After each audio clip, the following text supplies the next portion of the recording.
वो समाज अपनी ज़िंदगी में खुशबू चाहता है, वो महकाना चाहता है, लेकिन वो गंदगी बार बार जो उनकी परिस्थितियां हैं बार बार उनको गंदगी में धकेलती हैं। इसलिए ये इस फिल्म का जो नायक है, जो दो बच्चे हैं, जो गोपी है, तो वो गोपी अपनी ज़िंदगी को महकाना चाहता है।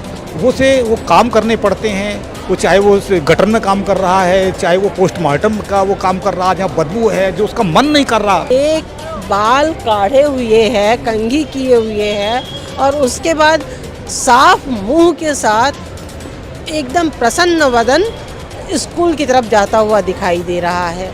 इसका मतलब कि जो बाबा साहब का मैसेज है कि शिक्षित बनो, बगैर एजुकेशन के यदि आपके पास 2 रुपए हैं तो 1 रुपए की रोटी लो और 1 रुपए की किताब खरीदो। बहुजन क्रांति और बहुजन नायकों को समर्पित दलित दस्तक का 2024 का शानदार बहुजन कैलेंडर आ चुका है। कैलेंडर छोटे और बड़े दोनों साइजों में उपलब्ध है। बुकिंग के लिए दिए गए नंबर पर व्हाट्सएप करें या ईमेल करें। थोक में ऑर्डर करने पर मिलेगी आकर्षक छूट। अभी हम लोग एक फिल्म देख के बाहर आए हैं। फिल्म का नाम है कस्तूरी और इस फिल्म को डायरेक्ट किया है विनोद कांबले ने। दरअसल ये फिल्म आम फिल्मों से हट के है, मसाला फिल्म नहीं है कहाँ, लेकिन ये फिल्म काफ़ी कुछ कहती है। ये फिल्म उन लोगों की बात करती है जो लोग सालों से उस अंधेरे में गुम हैं, और उस अंधेरे से निकलने की छटपटाहट है। ये फिल्म उस मैनुअल स्क्वेंजिंग के काम में लगे हुए लोगों की बात करती है, जो लोग तमाम बदबुओं के बीच में रहते हैं और इसीलिए वो खुशबू की तलाश जो उनकी है, इसलिए उन्होंने फिल्म का नाम कस्तूरी रखा है। तमाम लोग देखने आए थे इस फिल्म को। जयप्रकाश करदम सर हैं हमारे साथ। सर, ये फिल्म इधर आ जाइए सर। ये जो कस्तूरी है फिल्म हम लोगों ने देखी अभी मिल के। मैम, हेमलता महेश्वर जी हैं, जयप्रकाश करदम जी और तमाम साथी हैं जो यहाँ पे आए हैं। इस फिल्म क्या कहती है? ये फिल्म कहती है कि समाज का एक ऐसा वर्ग जो इस तरह के मीनियल वर्क करने के लिए मजबूर है अपनी आजीविका के लिए, और उसके पास इतने साधन नहीं है, सुविधाएं नहीं है और अवसर नहीं है कि वो अपने बच्चों को पढ़ा सके और अपनी ज़िंदगी को बेहतर बना सके। इसलिए यहाँ वो समाज अपनी ज़िंदगी में खुशबू चाहता है, वो महकाना चाहता है, लेकिन वो गंदगी बार बार जो उनकी परिस्थितियां हैं बार बार उनको गंदगी में धकेलती हैं। इसलिए ये इस फिल्म का जो नायक है, जो दो बच्चे हैं, जो गोपी है, तो वो गोपी अपनी ज़िंदगी को महकाना चाहता है। वो काम करने पड़ते हैं, वो चाहे वो गटर में काम कर रहा है, चाहे वो पोस्टमार्टम का वो काम कर रहा है जहाँ बदबू है, जो उसका मन नहीं कर रहा काम करने का, लेकिन मजबूरी में उसे काम करने पड़। मेधावी इंटेलिजेंट स्टूडेंट है, मेधावी है, इंटेलिजेंट है, उसे अवार्ड मिलता है अपने संस्कृत में कंपटीशन में, तो वो, लेकिन उसकी प्रतिभा का दमन हो रहा है और वो अपनी महकाने के लिए कस्तूरी केवल एक तरह का एक प्रतीक है कि वो एक ज़िंदगी को महकाना चाहता है। वो इंसान जिसका पूरा जीवन बदबुओं के बीच में घिरा है, वो खुशबू लेके आना चाहता है, अपनी ज़िंदगी बदलना चाहता है। हाँ, और लेकिन अंत में उसको ये रियलाइज़ होता है, ये समझ पाता है कि वो कस्तूरी केवल शिक्षा के माध्यम से ही, शिक्षा ही वो कस्तूरी है, यानी शिक्षा के माध्यम से ही वो अपनी ज़िंदगी को वो खुशहाल बना सकता है, महका सकता है। खुशबू से नहीं, इत्र से नहीं। इत्र से। मैम, मैंने सुना जब कुछ चीज़ें आ रही थी, गोपी किताब फटी हुई थी, वो सिल रहा था, आपने कहा अरे हमने तो ये किया है। तो ये जो जीवन जहाँ से आप आई हैं निकल के, सर निकल के आए हैं, और तमाम जो पहली पीढ़ी के लोग हैं जिसके बाद हम लोग थोड़ा सा कम संघर्ष करना पड़ रहा है, तो देखते हुए इस फिल्म को तमाम दृश्य ऐसे थे कि लोग देख नहीं पाएंगे, इसलिए कमर्शियल फिल्म नहीं है, कहीं ना कहीं दर्शकों की भीड़ नहीं है। आपको क्या लग रहा है? निश्चित तौर पर कमर्शियल नहीं है, लेकिन जो उद्देश्य है इस फिल्म का, देखिए ये सारी चीज़ें तो हम देखते हैं, समझते हुए चले आते हैं कि पेरेंट्स ने इतनी मेहनत की, समाज ऐसा था, लेकिन जो बाल मनोविज्ञान है, जो किशोर मनोविज्ञान है, एक समझदार होते हुए बच्चे का मानस है, वो कैसे अपने आप को परिवर्तित कर रहा है और कैसे कश्मकश में है। मतलब उस अपनी माँ के साथ जब दादी के साथ धार्मिक कहानी सुनने जाता है, वहाँ उसको पता चलता है कि कोई कस्तूरी है और कस्तूरी महकाती है।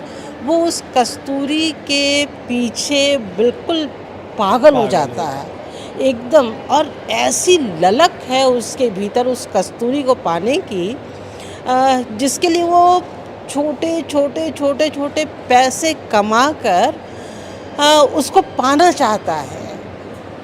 उसके बहाने से वो अपने कामों से पैदा हुई अपनी बाहरी जो बदबू है उसको मिटाना चाहता है, पर वो बदबू नहीं मिट रही। बच्चे क्लास में नाक मुंह बंद करके रख रहे हैं, उसको भंगी के नाम से बुला रहे हैं, जो सब सारे बच्चों ने, हम सभी बच्चों ने देखा हुआ है अपने अपने जीवन में, उसको बर्दाश्त किया है। अब वहाँ से निकलता हुआ बच्चा, जबकि सारे मतलब अंत तक, कहानी के अंत तक वो उस कस्तूरी से अपना मोह नहीं छुड़ा पाता, पर अंत में जब एक एनजीओ आता है और एजुकेशन के प्रति जागरूकता पैदा करता है, हालांकि बच्चा प्रतिभाशाली है, वो संस्कृत के निबंध में प्रथम स्थान प्राप्त है, उसका दोस्त, कितनी खूबसूरत बात, मतलब मुझे बहुत सारी चीज़ें याद आ रही थी। उसका दोस्त उसके समाज से नहीं है, वो जो लड़का देख रहा है उसके भीतर कोई संवेदना पैदा नहीं हो रही, वो एक हेट्रेट लेकर के बात कर रहा है क्लास में। पर उसका ये जो दोस्त है जो मुसलमान है, मुझे फिर ज्योतिबा फूले और उस्मान शेख याद आ रहे थे उस वक्त कि ये कितना खूबसूरत रिश्ता है, और ये रिश्ता मतलब दलित और मुसलमान का यहाँ बनाया गया है। ये बहुत सुंदर बात उन्होंने अनजाने में या हो सकता है जानबूझकर कही है। और अंत में उसके हाथों में उन सारे, मतलब उस मनोविज्ञान की आप चर्चा कीजिए तो वो संघर्ष, जीवन के संघर्ष में लगता है और जान जाता है कि नहीं, ये बाहरी कस्तूरी है, यदि मुझे कुछ करना है तो केवल नॉलेज ही है जो उसको दूर करना चाहता है। तो हम ऊपर बातचीत कर रहे थे पीवीआर के बाहर, लेकिन वो पीवीआर के प्रेमिसेस में था तो उन्होंने हमें अलाउ नहीं किया। खैर, तो हम लोग, मैम आपने कहा कि बाहरी कस्तूरी की बजाय वो अपने मतलब दूसरे तरीके से चीज़ों को देखना शुरू करता है। हाँ, कभी भी कोई भी विकास बाहरी संभव नहीं है जब तक आपके अंतर का विकास ना हो, जब तक आपकी चेतना जागृत ना हो। उसकी चेतना ही जैसे जागृत हो गई थी अपने संघर्षों को, उसके पहले नहीं था। वो बार बार कहता रहा मैं काम करने नहीं जाऊंगा, पर परिस्थितियों ने उसको काम में झोंक दिया। पर उसका जो बाहरी कस्तूरी के बाहरी, मतलब इसको हम दिखावा कह सकते हैं, इसको हम प्रदर्शन प्रियता भी कह सकते हैं, इसके आप कोई भी मैसेज ले लीजिए जो भी लेना चाहते हैं, संकेत वहाँ केवल इतना था कुछ तमाम कि आप उस कस्तूरी कुंडली माही हिरना बनबर में घूमे, तो बाहर घूमने से नहीं होगा, आपकी आंतरिक यात्रा आपको ले जाती है। और फिर उसके बाद जब फिल्म ख़त्म होती हुई दिखाई देती है तो वो जिस तरह से बाल काढ़े हुए है, कंघी किए हुए है, और उसके बाद साफ मुंह के साथ एकदम प्रसन्न वदन स्कूल की तरफ जाता हुआ दिखाई दे रहा है। इसका मतलब कि जो बाबा साहब का मैसेज है कि शिक्षित बनो, बगैर एजुकेशन के, यदि आपके पास 2 रुपए हैं तो 1 रुपए की रोटी लो और 1 रुपए की किताब खरीदो। ये सारी चीज़ें देखते हुए कुछ याद आया आपकी लाइफ जर्नी का? बहुत सारी चीज़ें, ट्रेन के किस्सा कहीं ना कहीं वही। हाँ बिल्कुल, ट्रेन के किनारे, पटरी के किनारे से कुछ सामान, वो हालांकि वो किसी एक लाश के लिए घूमता है, पर वहाँ से कोयले, जो पत्थर के कोयले जो ट्रेन के गिर जाते हैं, वो उनको उठाना, या फिर वो किताब, फटी हुई किताब को जिस तरह से सिला जाता है, और उसको उसने बिल्कुल उसी टेक्निक से बताया था जिस तरह से पहले वो कंपास के भीतर उस प्रकार को रखता है, प्रकार से किताब में छेदा लगाता है, हाँ छेद लगाते हैं, और फिर उसके बाद आप उसको सिलते हैं आसानी से। तो ये सारी इतनी बारीक मतलब प्रस्तुति है, महीनता के साथ उस संवेदना को व्यक्त करने का काम मुझे लगता है पहली बार हुआ है।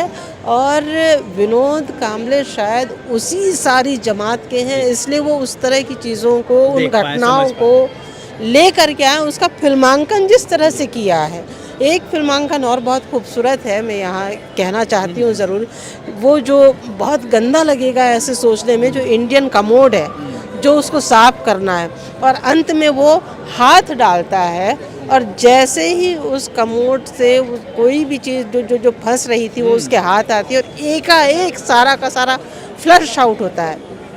ऐसे ही उसके भीतर जैसे ज्ञान पैदा हो जाता है, वो क्लियर हो ज्ञान जाता है कि समझ अब क्या जाता है, करना हाँ, कि ये जो चोक है कस्तूरी का, वो मेरे भीतर है, मुझे उस चोक को निकालना है और नई दिशा की ओर बढ़ना है। Thank you so much ma'am.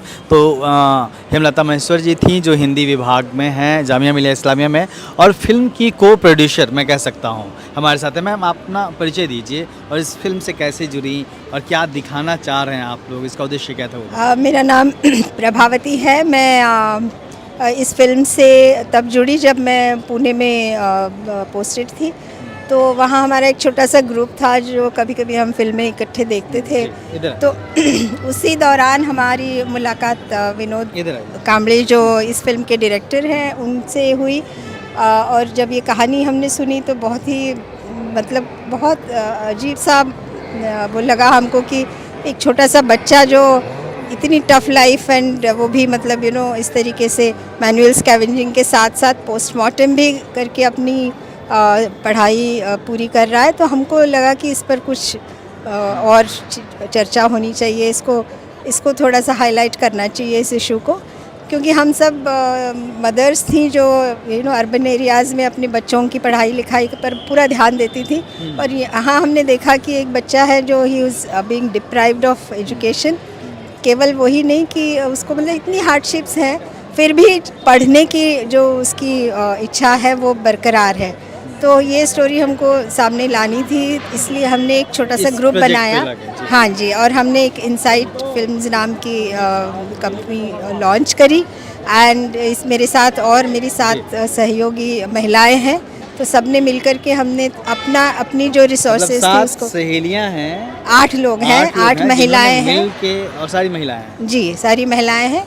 तो जिन्होंने अपनी मतलब जो थोड़ी रिसोर्सेज हैं हमने पुल इन किए और एक बहुत ही कम बजट में मुझे लगता है बहुत अच्छी फिल्म हमने बनाई, और एक अच्छा विषय जो कि अभी तक किसी ने हैंडल नहीं किया था वो हमने सामने लाने का। अवार्ड मिले हैं इस फिल्म को, कहाँ ये फिल्म काफ़ी इंटरनेशनल फिल्म फेस्टिवल्स में गई। 13 इंटरनेशनल फिल्म फेस्टिवल्स में इसको नॉमिनेशंस भी हुए। न्यूयॉर्क इंडिया फिल्म फेस्टिवल, धर्मशाला फिल्म फेस्टिवल, मामी में मुंबई फिल्म फेस्टिवल में इसका प्रीमियर हुआ इनिशियली। फिर कोविड की वजह से थोड़ा सा इसकी जर्नी जो है थोड़ी सी हैम्पर हुई है, लेकिन उसके बाद national award for best children's film हमको स्वर्ण कमल मिला। तब बहुत खुशी हुई कि एक अच्छी कलाकृति हमने पेश करी है, उसको नवाजा गया। अनुराग कश्यप, नागराज मंजुले भी जुड़े इस फिल्म से। जी, फिर उसके बाद आपको पता है कि जो इस तरीके की कलात्मक फिल्में होती हैं उसके लिए कमर्शियल रिलीज़ करना बहुत मुश्किल होता है, लेकिन फ़िल्म की अपनी जर्नी थी तो फिल्म ने भी अपनी एक तरीके से अपनी कस्तूरी पाई जब नागराज मंजुले जी और अनुराग कश्यप जी इसके साथ जुड़ गए। उन्होंने ये फ़िल्म देखी और उसकी सराहना करी और उन्होंने चाहा कि इसको रिलीज़ किया जाए, तो उस वजह से फिर ये अब थिएटर में लोगों तक हमने पहुंचाई है। तो अभी दिल्ली में यह फिल्म 4 जगहों पे चल रही है, नोएडा में चल रही है, पीतमपुरा में चल रही है, और ये कौन सा मॉल है? ये रोहिणी का, द्वारका का वेगास मॉल में है, यहाँ पे चल रहा है पीवीआर में शो। और एक जगह और कहाँ चल रही है खैर वो हम आपको स्क्रीन पे जानकारी दे देंगे। तो ये जो फिल्म है वो एक जर्नी बताती है। तमाम लोग हैं जो नई पीढ़ी, जो एक पहली पीढ़ी सामने आई जो इस वंचित समुदाय की है, वो तमाम मुश्किलों को पार करके आए, तमाम बाधाओं को पार करके आए। उनके पास संसाधन नहीं थे, उनके पास पैसे नहीं थे, उन्हें अपने काम करने होते थे। मुझे याद आता है कि मेरे पिताजी ट्यूशन पढ़ा के पढ़े हैं, हेमलता महेश्वर जी थी, उन्होंने अपनी याद साझा की, जयप्रकाश करदम जी थे, है ना। इन तमाम लोगों ने एक संघर्ष झेला है और उस संघर्ष को जितनी खूबसूरती से दिखाया है इस फिल्म ने, और आखिरकार आप लोगों ने बताया है कि एजुकेशन ही वो आखिरी रास्ता है जिसके थ्रू हम आगे बढ़ सकते हैं, उस कस्तूरी को पा सकते हैं। तो एक बेहद शानदार फिल्म है, एक जो बहुत बड़ा समाज है उसकी कहानी कहता हुआ, और इसका जो द्वंद्व है, आप समझ जाइए कि लाखों लोग इसी द्वंद्व में फंस के आगे नहीं बढ़ पाते, इस लड़ाई को हार जाते हैं। तो जो लड़ाई है, जो जद्दोजहद है नीचे से ऊपर उठने की, एक गंदगी से, एक गरीबी से निकल के आगे बढ़ने की, उस जद्दोजहद को जिस तरीके से दिखाया गया है, इसलिए यह फिल्म को कई अवार्ड भी मिले हैं। आप देखते रहिए दलित दस्तक। जय भीम।